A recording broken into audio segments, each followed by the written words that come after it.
In the heart of a snow-covered valley, where tall trees stood like quiet guards, a strange and lonely figure walked through the forest.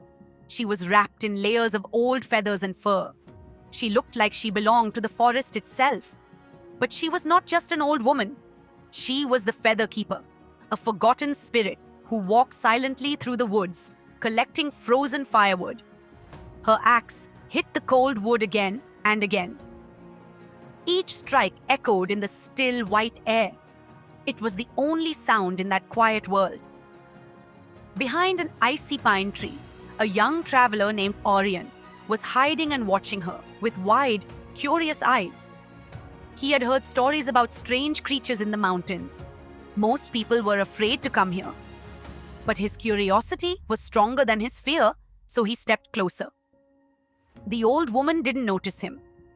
She tied her bundle of firewood, hunched her back, and started walking down a narrow, snowy path between the trees. Just as she passed him, Aryan softly said, "May I carry that for you?" She didn't speak. Without a word, she handed him the bundle of wood. Her silence was deep and heavy, almost like a warning. Aryan didn't understand, but something about her quietness made him want to help. So he followed her. They walked together through the silent, snowy forest until they reached a strange place, a frozen cliffside. In front of them stood a tall silver wall half covered in snow and ice. In the middle of that wall was a shimmering door. It was made of frost and moonlight, glowing softly. Finally, the woman spoke. Her voice was cold and crackly, like the sound of old trees moving in the wind. "Leave the wood here," she said, "then go. Do not turn back, no matter what you hear or feel.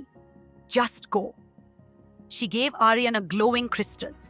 It felt cold in his hand, but inside it had a soft warmth that pulsed like a heartbeat. Then she turned away and walked toward the icy door. She whispered some strange words in a forgotten language. The door melted like mist, and she disappeared inside. But Aryan didn't leave. He was too curious. Something deep inside him wanted to know more. He looked at the glowing crystal, then at the silver wall. Slowly, he began to climb it. His fingers were cold and stiff, but he didn't stop. His heart beat fast with excitement and fear. At the top, Aryan looked down, and his eyes grew wide with wonder.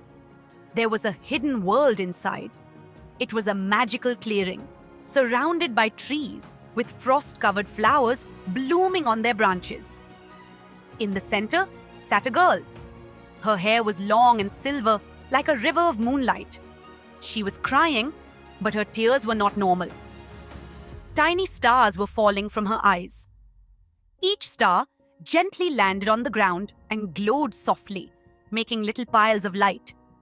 The sky above the clearing was full of these glowing stars. It looked like the whole universe had come down to cry with her. Aryan climbed down quietly and walked slowly toward her. He gently asked, "Why do you cry such beautiful tears?" The girl looked at him. Her eyes were full of sadness, but there was also a glow inside them. She said, "My name is Leora. I am the daughter of the Sky King. Long ago, a spirit witch captured me. She locked me in this secret place. Every time I cry, stars fall from my eyes. She collects them and sells them to greedy people who want to steal the sky's light."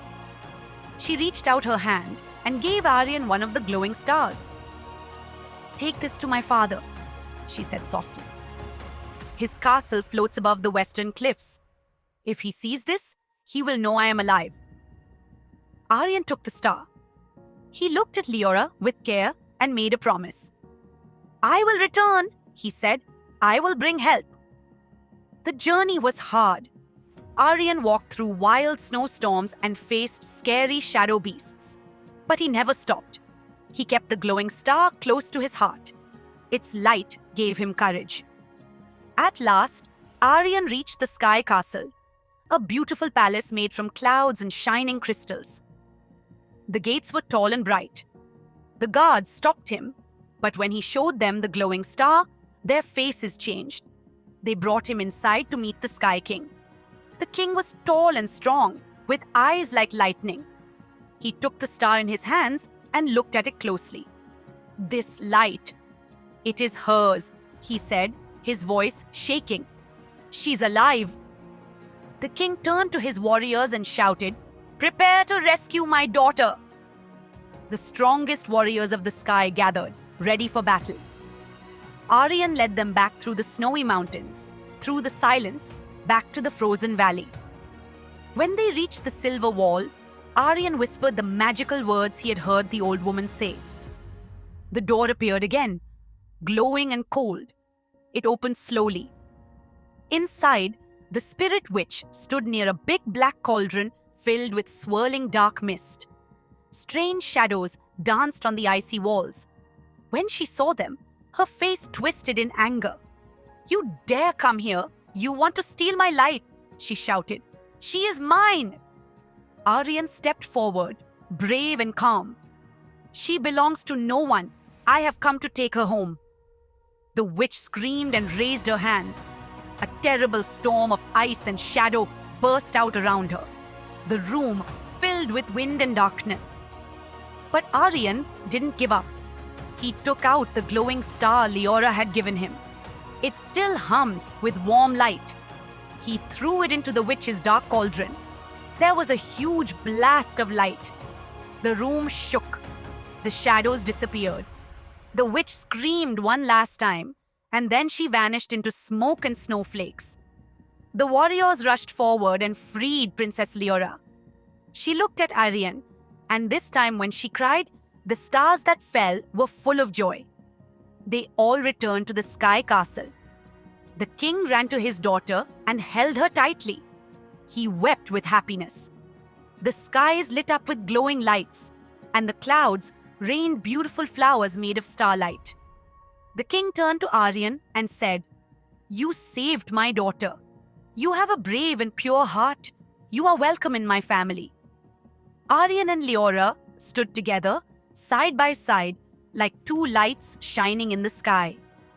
And from that day forward, they lived in wonder, peace, and love forever after.